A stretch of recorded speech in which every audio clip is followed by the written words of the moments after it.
Good morning. Lovely to have you with us. How are we all this morning? Do let us know. We've got lovely, bright, sunny days here in Edinburgh. I hope it's good with you as well. Do let us know how things are, how your Monday morning's going. We are back again with Livia, live from Italy. How are you, Livia? Hello. I'm fine, yeah. It's a little bit sunny here. Great. Not too much sun. It's been raining until yesterday, but we are in winter. So I know I've seen from a lot of pictures on Facebook from friends from London area. They are having a lot of snow, so all exciting. Seen a lot of nice pictures. Yeah, it's been great. Lots of kids out sledging and things, which is lovely, which is super. So we are, back today. Today it's Monday. We are cooking as always. Kieran is manning our Facebook channels. So have any comments, any queries, pop them down. We also thought we'd do something a bit different today. We are going to do a cookbook giveaway. And we thought we would give away, this is a special recipe book for us, Livia, isn't it? Yes. Okay. Yeah, that's super. I'm very happy that you still have books there to give away. Yeah, it's very exciting. Actually, I can tell you, I don't know if I can tell you because I think it's something that just been found out. We're going to do a second book and it's going to be written in September. Yeah. Fab, that's exciting. So for anybody who hasn't heard about this Pasta Granny's cookbook, Livia's known as our granny finder, and she spends when she's you've got one place here. Yeah. It's been published in Italian as well as English now, hasn't it? Yeah, it's been published in Italian and also in German and also Netherlands, so their language. Yeah. Yeah. So it's very interesting, and also you can connect each recipe that is written there with a video. So actually it makes you, it helps you to really be very easily able to cook each recipe. So I think it's very worthy because there are nice pictures and I promise they are traditional recipes because that's what I do. That's my research and that's what I, help Vicky to do. Yeah, brilliant. That's perfect. So we're giving away the Pasta Granny's cookbook. If anyone would like a copy, then just pop your name in the comments below. And at the end of the broadcast, Kieran will let us know who's won. So yeah, it's a great cookbook. It's full of the collections of all the Pasta Granny's recipes. Livia's been the one who's found all these Pasta Grannies all over Italy. So yeah, it's a great book. I'm there in a lot of pictures at the beginning. I look like the granddaughter of the person I'm standing with, but, it's really nice. And it's going to be exciting to do another book and going around to take pictures of all the grannies that we've been filming until now. Very exciting. Yeah, brilliant. Brilliant. But anyway, back to our cooking this morning, Livia. What are we cooking today? Yeah. Anyway, so today we are going to do two other very important and famous traditional Italian recipes, which they are, I think, kind of the symbol of certain areas of Italy, especially Rome area. So most of the recipes that we are doing now are traditional from Lazio or from Rome area. I will tell you also a little bit of the story of these two dishes, the sauces that we are going to prepare today. So one is carbonara, and I will describe you the ingredients and actually also some of the history of carbonara, okay, how it started and how it's been invented. And so for carbonara, there is obviously pecorino and parmigiano. Then there are good fresh eggs with red yolk. It will make it, much nicer. And again, guanciale or pancetta. But anyway, I will tell you the ingredients again in a few minutes when we start. Then the next recipe we are preparing, it's one of my favorite really, is what I usually do when I want to eat something, that keeps me awake, because that's pasta all'arrabbiata. So for arrabbiata, the name comes from the fact that you become so red, and colored when you eat it, because you use a lot of chili peppers to make the sauce. So, and that will make you angry. Okay, not angry, angry and angry, both of them, let's say. Okay, so these two sauces are from Lazio area, and I will tell you also the rest of the ingredients. Some of the ingredients are here. So there is garlic, obviously you can use as much as you like, chili pepper and parsley and plum tomatoes again, like we have done for amatriciana. And the kind of pasta that we are going to use for cook for these sauces is a short pasta in this case. So we're going to use, now I'll show you, mezze maniche or rigatoni. Okay, so that's the pasta. So there are certain sauces that are better with long pasta and some others that are good with short pasta. Quindi in Italy we divided packaged pasta into two kinds, short and long. Pasta corta e pasta lunga. These are very good with la pasta corta. Okay, so everyone know, I think, carbonara for spaghetti. They think that, yes, yeah, and everyone thinks that spaghetti are right, but you can do short pasta and it would be very good. Yeah, so allora, I'll tell you just a few things about the origins of the name and the tradition. There is very, come si dice, controversy. Controversial, There's a lot, yeah. So there are different kind of origins. For sure, the area where has been made the first time is Lazio area, between Lazio and Abruzzo. So there's people that think the name carbonara comes from the fact that people that used to work in mines for carbon, okay, in Abruzzo area used to cook these very often, and that's the reason why it's called carbonara, because carbonari used to make it. Then there is maybe a more serious origin of this pasta, which is the fact the origin comes from a military chef, a chef that used to cook for military troops. Okay, after the Second World War, 1944, when he was cooking for American soldiers. Okay, and he was trying to cook what he thought it was good for them. And you know, Americans are famous for their breakfast, which is, well, maybe British also, which is usually bacon and eggs. So that to try to please them, once he had to do an important dinner for them, he decided to mix up these ingredients, and here carbonara comes out. Obviously, by then they used to use dry eggs, which was much easier. Okay, so powder of eggs, let's say. Okay, so these are the origins. Everyone thinks they do carbonara better. Everyone thinks that in Italy that is not the right way. So I know in this video I will do it in a way that maybe a lot of people will think is not right because they do it in a different way. But I will show you.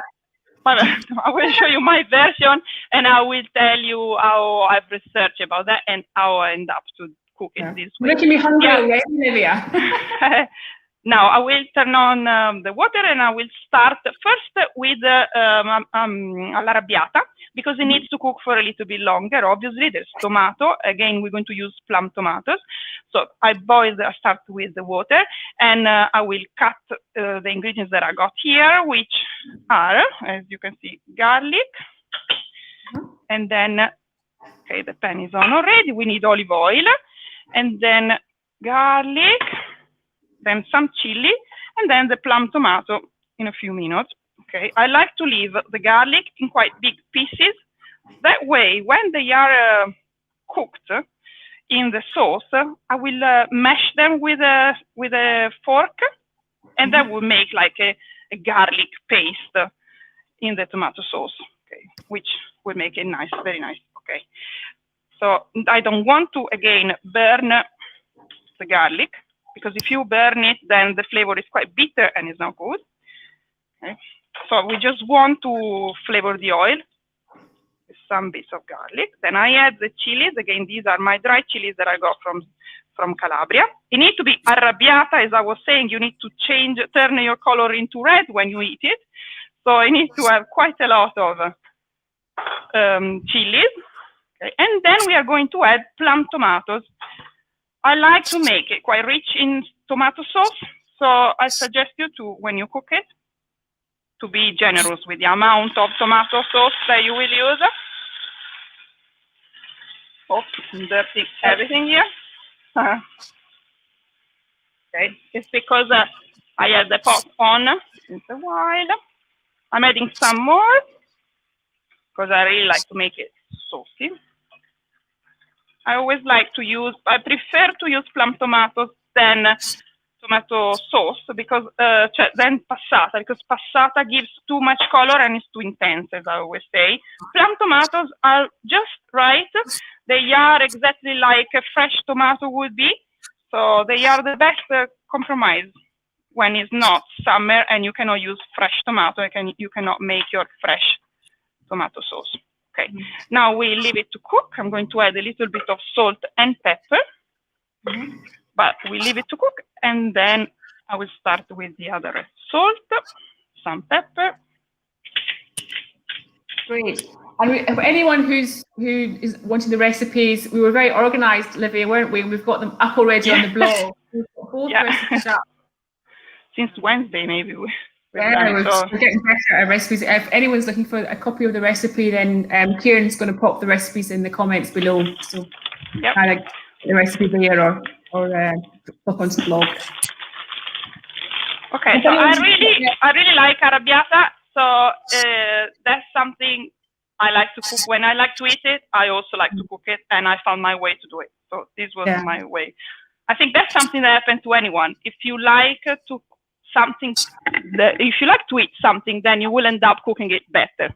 I think as well it's just a really fast and easy dish, isn't it? If you're not sure what to cook, and how many of us at the moment are thinking, what we're going to have for dinner tonight is like the daily dilemma.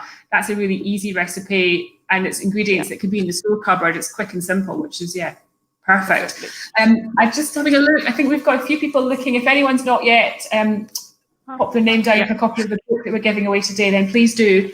And let us know how you are, what you're up to, what you're cooking for yourself, what you're having for lunch. We're always curious. We've got some cooks in the office, and it's Monday. We're always usually on a diet, but we had cake this morning. We had cake arrive today. This is a lemon drizzle cake made with mashed potatoes and almond flour. Looks delicious. I'm going to have some with my tea this afternoon. This is Julie, our managing director, who's a great baker. So she's been making this cake. Wow. So I'm busy with that. So Julie is specialized into cakes. Yeah, she loves her cakes. Yes. Wow, cakes and sweeties. Okay. A good Scottish sweet tooth. Wow. That's good. I think we are all busy on Sundays thinking what we're going to do these live moments for our guests.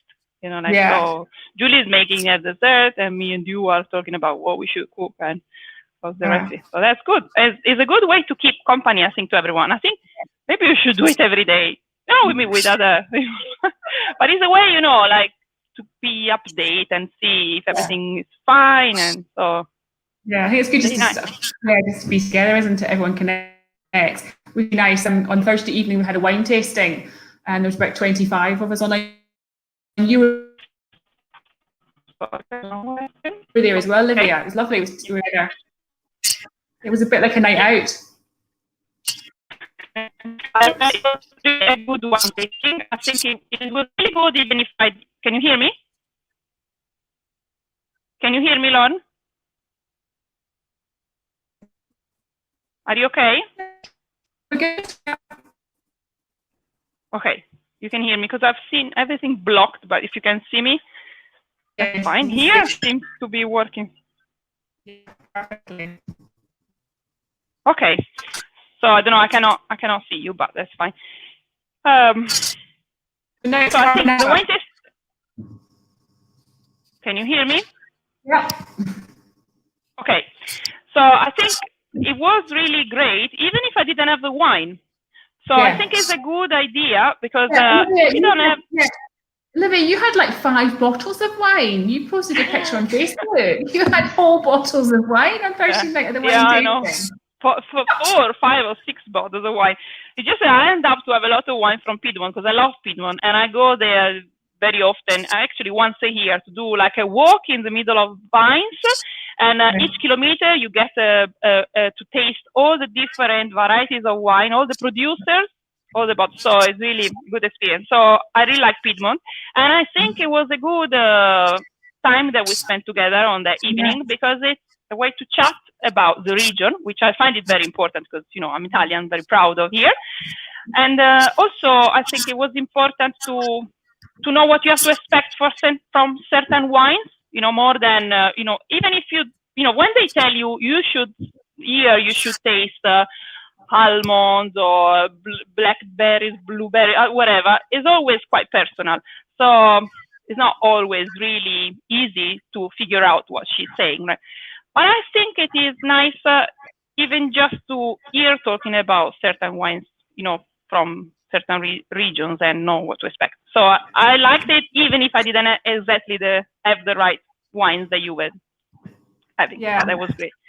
Okay. Yeah, it was really good. So while you are talking, I start with our carbonara. Okay, if it's fine. Now the water is boiling. I'm going to boil the pasta first. So rock salt in the water, as always. Okay, because that's what we do here. Actually, rock salt doesn't really make the water too salty. We always think that rock salt will be very, very strong, but actually, it's not very. It doesn't. It's not as salty as normal fine salt it would be. Allora, for our carbonara, I'm going to use again guanciale. Even if it's really good, you can use even pancetta with no problems. Actually, as I was saying, the origin of carbonara is from maybe the Americans, right? So they were using bacon to satisfy them. And that's what a cook that was working for a military troop was having, the ingredients that Americans brought in here. So that's why they were using bacon. But since guanciale is very typical from Lazio area, now the tradition to use guanciale started. And I find if you have a good guanciale a better ingredient than pancetta. If you have a good pancetta, then it's fine to use pancetta.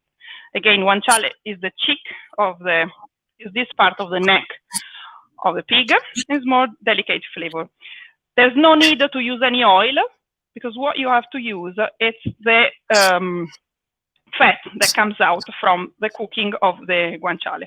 So I've kept one slice for you to see it. Okay, when you find it, you should buy it. You can keep it in the fridge, vacuum packed, and you can use it when you feel like having a carbonara or an amatriciana like we done last time.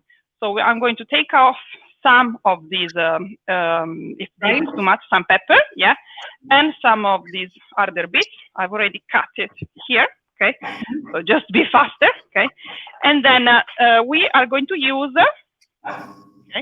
these eggs that now I'll show you how to mix. So we need, let's say, we're making the sauce that we will add to the pasta after it's cooked. So I'm using one whole egg, okay, with a white, and of the other one, just a yolk. And this is because we want our carbonara to be quite liquid. Okay.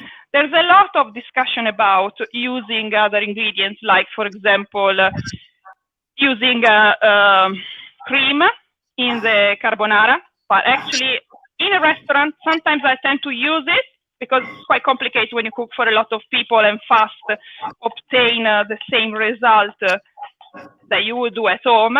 So cream make it more liquid and easier to work. Instead, when I'm at home, I like to use, to do the right one, the proper one, without any cream. Okay. Actually, they say that during that time when in the military troops, they were preparing this sauce, they were using some latte liofilizzato, which means like dry milk. I don't know, so to dilute it and work it better. So the traditional recipe that, as we were saying, started in Rome area, for sure includes the use of pecorino, because pecorino is the cheese most typical from Rome area. And to recognize it, as we were saying last time, you should check the skin, this part out here is this black color, and that's a sign that is really from is really a pecorino from Lazio area. So I've grated a little bit of it. If you are in Lazio, you would use just pecorino, but the recipe, as you can find it from 1950, also you start using also Parmigiano. I got Parmigiano here, and in big chunks, because I'm from Parmigiano region. And now I'm going to work this mixture, make it, make the cheese is dissolved, And this is what I'm going to add to the pasta when it's almost, when it's cooked, when I turned off the flame. And I just use this sauce to flavor. Those eggs look yellow. Yes, my eggs are always yellow because I usually buy them in a farm, in a local, I'm adding some pepper, obviously, in a nearby shop where they produce their own. And the chicken usually are corn fed, so that's why they make this color. Yeah, and also that's it's much better when you make egg pasta to use these colored eggs, because it will make your eyes more satisfied when you have rolled a big sheet of pasta. Okay, so this is the sauce that we're going to add to the pasta after it's cooked. So now I'm adding the guanciale to the pan, so I'm going there at the pan. Okay, with nothing at all, no grease under, as I was saying. This is very typical because I don't know if you realize it, but you know, by that time there was not olive oil. There was not much olive oil, so they had to use a fat, you know, and the fat was brought in by pig usually. So that's why every time they had, you know, to make a sauce, they wouldn't, not the traditional recipes that comes from the pasta and from that area would not include the use of olive oil. Olive oil is something that started to be used in traditional recipes later because it was more complicated production. Anyway, so I'm going to melt the fat of the guanciale here in this pan. Meanwhile, my arrabbiata still cooking. I will check with a spoon if I can already mash the garlic, and that will make it like a garlic paste. And it will, yeah, it will melt better in the sauce. Okay, and it will flavor all the tomato. Perfect. Again, I'm going to take off the water. I'm going to drain the pasta a little bit earlier than what usually you would do. So when it's halfway cooked, so in a few minutes, and I'm going to finish cooking it in the sauces for the pasta to get better the flavor of the sauces. Okay. As you can see, guanciale is already melting. We were just asking some of the guests what they've been cooking today, and it's good to hear Anton's going Scottish tonight, because of course tonight's Burns night. It's a very, very important night for us in Scotland. So Anton's doing venison casserole, which sounds very yummy. We've got haggis and whiskey. You know that I'm going to meet Anton, I think. He told me at the lesson on Friday, because he said his book for Bologna in October. So I hope I'm going to meet him. You know, I would like to meet some of this person I'm spending all these weeks with doing the lesson. So we became like friends. I know all their kitchens, you know, like what they look like. And it would be nice to see them also in life. There's some of the guests that I know them since many years, but you know, some of them I would like to meet them from here. It happens soon. It definitely happens. And I think there's been so many friendships. When we were on the wine tasting on Thursday night, there were some guests on it who'd been with other guests on different cooking classes and sort of saying hello and catching up. So yeah, I think it's just like exactly. Allora, okay. If anybody's just joined us, we are giving away today on our live the Pasta Granny cookbook. So if you'd like a copy, then just pop your name in the comments below. And at the end of the live, Kieran will do a quick draw and see who's won it. So yes, and going to keep you busy cooking at home. I'm going to take now the guanciale off the pan because it's I don't want to burn it, you know. So I just want it to be crunchy, but I don't, and also I don't want to stew it with too much sauce. So I keep it on the side for now. And this is the liquid I'm going to use, the fat that I'm going to use to finish cooking the pasta. So I'm adding a bit of water that is boiling in the pasta. Cool it down a little bit. Okay, and I will leave this here, ready to finish with carbonara. So here, for the one that maybe can follow, because I know I'm doing two recipes at the same time, so I'm always worried that someone get confused. It's just that I want to show you that these are simple sauces. made with, you know, also same kind of pasta. So with mezze maniche, you could make these two different sauces. So this is arrabbiata. There is garlic, chili peppers for now, olive oil, and plum tomatoes. I'm adding now a bit of parsley, because parsley gives a lot of flavor. So you need to be mixed with the pasta for a while, okay? There is salt and pepper and a lot of chili. This is just the fat of the guanciale that I'm using to prepare carbonara. So I've just cooked the carbonara, and on the side I have mixed one whole egg and one yolk, okay, with some pecorino and some parmigiano, and this is my carbonara. I'm adding now a little bit of warm water from the boiling pasta to, let's say, to reach a higher temperature for the egg, for this mixture, for this liquid, which I will add to the pasta after it has been simmering, sauteing. I don't know. And that hot water doesn't start cooking the egg, Livia, no? No, I mean, we need to have, for example, about between 60 and 80 degrees temperature for the egg to be pasteurized. Dice pasteurized? I don't know, we say pastorizzato, okay? So that the egg is not really completely raw. So the egg will never be cooked as if it was scrambled eggs, but it will be cooked by the temperature of the hot pasta I'm mixing it to, and with some of the water of the pasta that is boiling right here. So, and when I mix them, I don't want a shock of two completely different temperatures. So I'm hiring up the temperature of this mixture of eggs and cheeses. And I'm going to also... Yeah, that's a really good tip, because I've made it before, and the worry with carbonara is often that you end up with a kind of scrambled egg mixture. Ecco, that's, you know, there's people that like it that way, so that it's fine if you like it that way, but I think the real one, the way to do it, to make it more saucy, let's say, it's to add a little bit of liquid here to warm it, saute the pasta here, like I'm going to do now, in the fat, okay? Yeah. So part of the pasta, which is now, let's say, a little bit more than half cooked, okay, here, turn up the flame, and the rest of it here. And as I always show you until now, I'm leaving the boiling water of the pasta here on the side in case I need to add a bit more. So for arrabbiata, we are almost there. Now it needs to simmer and finish cooking with the sauce to get more flavor. Okay. And I like to do it, as I was saying, quite saucy. You can. So I start mixing it now. Gosh, anybody else would use a spoon, but Livia, you've got the chef technique.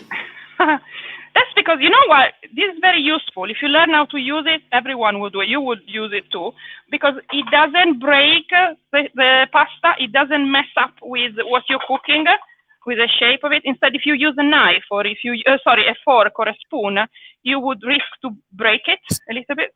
Right. So in here, just to remind you, there is just some pepper that came out from the guanciale because I didn't have any at all, as you can see. Then there is our maniche, okay, mezze maniche, with the fat of the guanciale. Okay, so that's all. And I'm adding a little bit of water if I need it, because now I'm putting it there where I have a higher flame. Okay, warm it a bit. And when I will mix it to the egg and cheese mixture, I want the temperature of these two ingredients, ingredients have to be similar.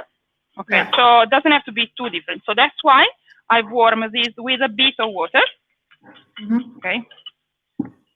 As you can see, it's not a big amount of pasta for maybe the amount of eggs that I've prepared. So you might find I will maybe use a little bit less, but I want to dry it out a bit, as you can see, but not too much. It has to stay a little bit liquid.